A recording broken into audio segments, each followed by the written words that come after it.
Hey guys, Lightning Zane here, and today we'll be doing a review of Dragon Ball Z Battle of Gods. Yeah, there isn't too much to comment on before the video begins, other than the second part of Gohan Legendary Super Saiyan will be out this week, since I have an abundance of time left to get that part out, so I should be able to make the script and such by the end of the week. So be on the lookout for that after this video. And anyways, without further ado, let's begin. So to start the movie, it begins with a recap of Dragon Ball Z and Dragon Ball, which I think is very appropriate due to the last episode of Dragon Ball Z being released in 1996, a fair amount of time. So refreshing the story is a good choice in my opinion. Anyways, preceding this, we see the guys talking about someone we don't know who of yet. The worry and distress they display shows whoever they're talking about is a serious matter. After his talk with the Kais, King Kai's nervousness is even noticed by Goku. Later on, Whis is going to awake Beerus.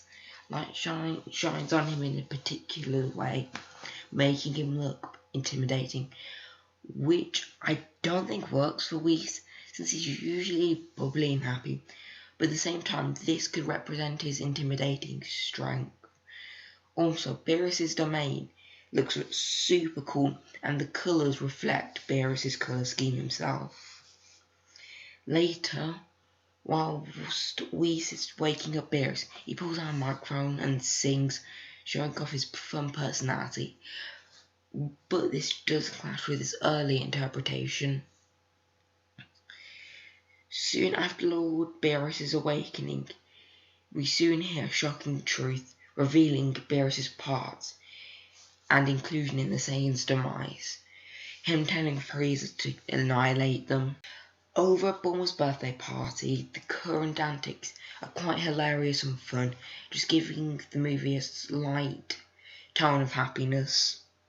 Anyways, so far the urgency people tend to Beerus with shows his importance. Also, Whis' lack of urgency implies he is of high rank or higher power. So far, I think Goku's reintroduction is faithful. He treats people how he would like to be treated. He also shows off a fighting will and always wanting to challenge new and stronger opponents. Also, after Beerus and Whis visit King Kai's planet and fight Goku, powering up through the same stages refreshes them in a viewer's mind, since they might have been forgotten, which is very plausible. Beerus' takedown of Goku, whilst very cliche, using flicks and simple presses to beat Goku, implying a sense of power, it does perfectly show off his new strength that we see, reaffirming it. Anyways, Vegeta's opening scene shows his quest / determination to be powerful.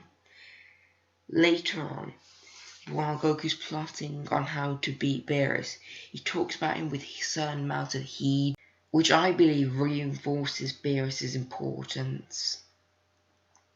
Currently, I do enjoy the music. I kind of just enjoy Dragon Ball music. I enjoyed the Broly movies soundtrack, and I really do enjoy Battle of Gods soundtrack as well. Also, later on in Bulma's party, I personally enjoy the Prince Vegeta's fear towards Beerus, which again keeps reinforcing Beerus' power and importance. Also, the party's antics are still enjoyable. Later on, we get introduced to the ship of My Ex Trunks.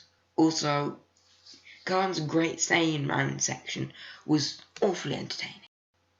Whilst Dende heals Videl, he says, "I can sense that you're," before being cut off by Videl saying, "Shh, I haven't told them." This asks the viewer to figure out what Videl's hiding and what she hasn't told the others. But I think this mystery is pretty obvious, to be honest. But it does give at least the viewer a question to be asking until it's revealed later on. Also, Vegeta going to such an extent to please Lord Beerus keeps reaffirming Beerus' strength and importance. Also, it keeps doing this by showing that Vegeta's sacrificing his pride and such to please Lord Beerus. I think this also implies, or really does show, that he does care about the Earth. Again, sacrificing his pride to save it from Lord Beerus.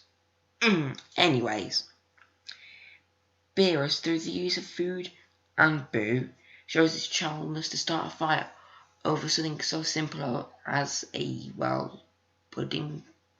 Later on, we get the infamous scene, and that's my ball moment, which I think I actually like this scene. I think it shows Vegeta's development, which kind of quickly shows you a contrast from the prince we saw at the start of Dragon Ball Z to Vegeta now, which I think actually kind of works, to be honest.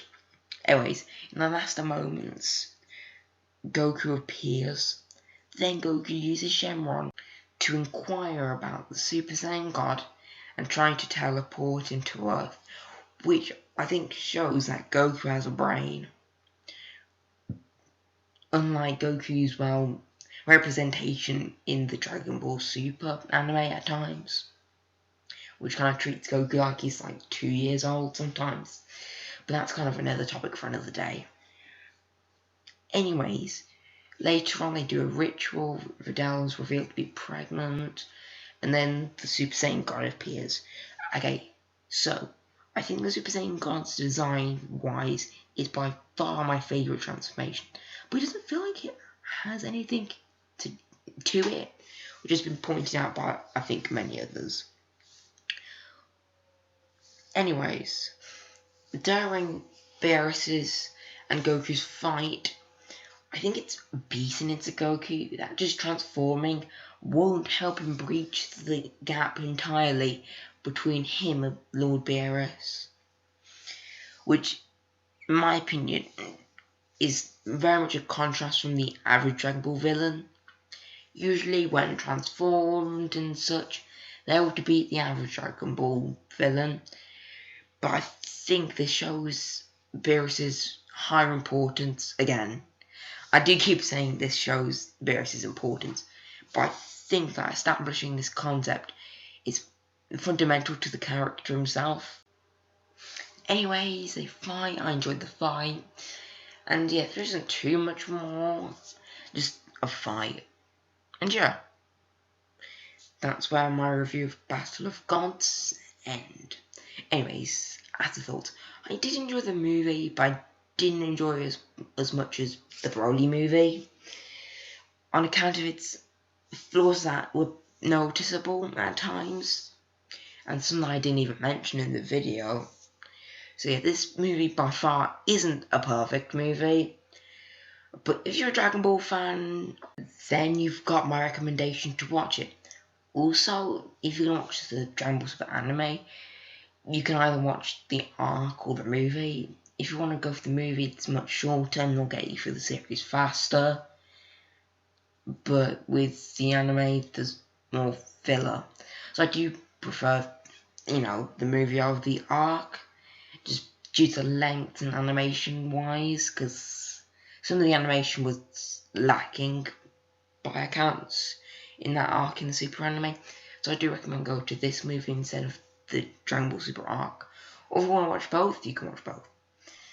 Anyways, yeah, it does a good job of establishing Beerus and Whis as new characters, and starts to uncover stuff about new universes and such, and it's just the beginning to Dragon Ball Super, which I think it works as a beginning. Anyways, with that all out of the way, Lightning Saiyan out.